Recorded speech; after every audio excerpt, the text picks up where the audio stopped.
Ryan Ward, the podcast. Ryan, how would you describe that sequence right before halftime? Yeah, it's something we spent a lot of time talking about. I think you guys have seen how much we've trying to get some of those 2-minute drills in the first few games, but that middle eight is important, and we felt like if we could get a stop there on the second down, we were going to call that timeout. We got to stop on that third down, call the timeout, and then it gave us an opportunity to take a shot at scoring. And I think we ended up getting the ball at the minus 40. I think if my memory's right on that. And then just some tremendous plays. The play by Jeremiah, and then we at least have a field goal there, so we got to play smart. And I thought Chip was aggressive, did a really good job of calling. And Devin stepped up in a big way, came in for Will and delivered that throw. But what an unbelievable catch! I couldn't believe he caught it. Just a tremendous play. But then I thought we came up in the second half too, and continued that because 28-7 at half, we wanted to get the thing to at least 35. And I think when you come out and you can get a 3-and-out, or I don't know if it was exactly a 3-and-out, and then get the ball back and score another touchdown. It just it flips the game, and I thought that was kind of where the game turned. Bill Rabinowitz, Columbus Dispatch, and then give it to Tim, please. Ryan, how do you explain the problems the defense had in the first half? They had averaging 10 yards of play well into the second quarter. Yeah. I think when you look at the sum total of it all, 50 plays and 246 yards and 7 points, you come away and you say, geez, well, what a great performance. And certainly, I thought we did a really good job of shutting down, especially in the second half. But there's some things we got to look at in the film and figure out, kind of early on, like you said, some explosive plays in there that we got to clean up. I think that we were watching the film at halftime. We were close to getting to the quarterback with a couple things. We just needed to hang on coverage just a tick longer. But listen, they're a good team and they're well coached and they have good players too. But I thought we responded and made the changes appropriate, and game adjustments were solid.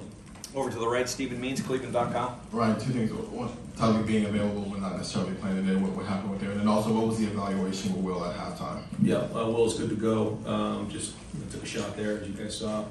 Tyleek was available. He was going to be was available in an emergency role. If we felt like we needed him, we were going to put him in the game. He was cleared, but felt like one more week, almost like the Donovan situation. One more week of rest, would get him to 100%, which we felt like was the right thing to do. If we needed to, we could have put him in the game. We decided we didn't need him. Tim May on 3. Yeah, just a general overview of how you feel about this game. First road game, first Big Ten game, win about 38-7, and then of course the turnovers y'all forced and the stoppage there on the fourth down when they were deep in your territory. Just how much did those loom huge, I guess? Oh yeah, the turnover battle was huge in this game, and if we don't get those turnovers, maybe it's a different game for sure. But that's the game, and we got to make sure we're winning the situations. So we'll take a look at the film and figure out where it's at. But I thought the atmosphere was excellent early on. I thought they came out and played really, really hard. I think again Jonathan's doing a really good job of putting his culture into his thumbprint on the program here. You can see it going, and got a lot of respect for him and his staff. But I thought our guys responded well and had some really good poise. That was something that we talked about coming into the game, is having poise in the noise. Getting down in there. Some of those fourth down conversions are pretty clutch. Dylan Davis, Delaware Gazette. You talking about that poise. Will started off really well and maybe kind of hit a little rough spot. Had a couple passes. I'm sure he wins back. One obviously that he wins back. What was your assessment of just the poise that he showed and kind of settled down on that following drive and answered back right back? Yeah, the biggest one was the interception. He knows. That was not a good play, and it could have cost us. So something to learn from. We just have to move on from it and work through his progression there. But when you're going through learning a new offense and everything's going to be some of these growing opportunities and learning from those opportunities. So, but overall, I thought he was solid. He was poised, made some big throws, and then a couple tough runs in there that you can see what a difference it makes when you have somebody who can run. Over to the left, Larry Lage, Associated Press. What has allowed Jeremiah to at least match the expectations that came in for him so far? That is work ethic. He does it every day in practice. He just doesn't say a word, but works his tail off. His discipline, his humility, He loves being a Buckeye. You can tell just with the way he works with his teammates. And he's coming out of his shell a little bit too, which is great to see. But I mean, the talent speaks for itself. I just am impressed with the discipline and the hard work and being able to step in at such a young age. The only way you do that is if you go in and put the work in. And you know, he came in with that work ethic. Brian's certainly taken it from there, but this is a special young man. Over to the right, Rob Aller, Columbus Dispatch. Yeah, Ryan, we talk about Jeremiah Smith and how special he is, but Caleb Downs on defense was pretty incredible, Yeah. Pretty impressive. What's it like to have, when things are a little clunky, you've got a guy that can make NFL plays on both sides of the ball? Yeah, I thought Caleb played great tonight. Showed up in a big way on a bunch of different spots, and you can just see the acceleration, how fast he plays, and part of that is his athleticism, but another part is just the way he prepares.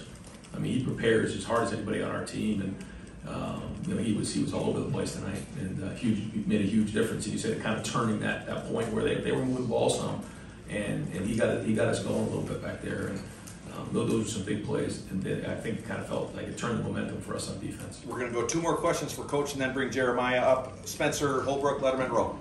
Ryan, what does it say? I know you already touched on it a little bit. What does it say about Devin to be able to come in and deliver that kind of pass? That was a clutch play. It was a clutch play. He put it there, and you know, we told him, you know, if you have the opportunity to throw it, rip it. Only throw it where the receiver can catch it. You know, we had a couple different options there.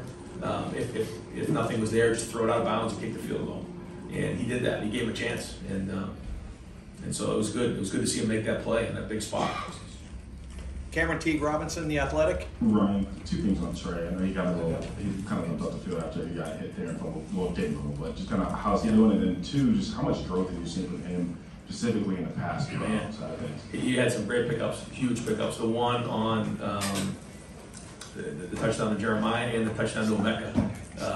And there was a couple more. He did a really good job coming across. I got to watch the film, but I just like 3 of them in particular. He came across and picked up some corner fires and did a nice job. That was big. He's becoming that all-purpose back that we all know he can be. And again, I thought they ran hard, but I think where we are right now is we're making progress, but we got a long way to go. And I think that our guys have that mindset. It was good to get this win on the road, first road win, good environment. But we know that the challenges are bigger ahead, so we got to get on this film and stay hungry and keep the journey going. But we're going to get back to work tomorrow, and we know that we got a really good Iowa team coming in here next week. They have had a week off, just like always. They're a very, very good team. Play complementary football, and so we know we got a big challenge ahead of us. So we got to have a great week of practice. Last question for Coach Steve Hellwagon, 24/7 Sports. Yeah, Coach. Just want to ask you the play calling, particularly there, the end around to Jeremiah, just feels like when you guys get into a bit of a spot, you guys have a wrinkle. You have something that's coming. Is this Chip? Is this you collaborating? Just what do you say? That would seem to catch them really flat-footed on that. Yeah, no, it's everybody on the staff. There's collaboration, but Chip's got a great feel for the game and calling the plays, and it's always have some wrinkles in there. We got a few other ones that we held off on, but I think it's a balance of making sure that you have your fastballs where you're running downhill and you feel really good about them, but having enough curveballs that we can create explosive plays, and that's that balance you're constantly looking for. But we always want to try to find ways to get the ball to our playmakers in space, and we're going to keep trying to do that. Coach.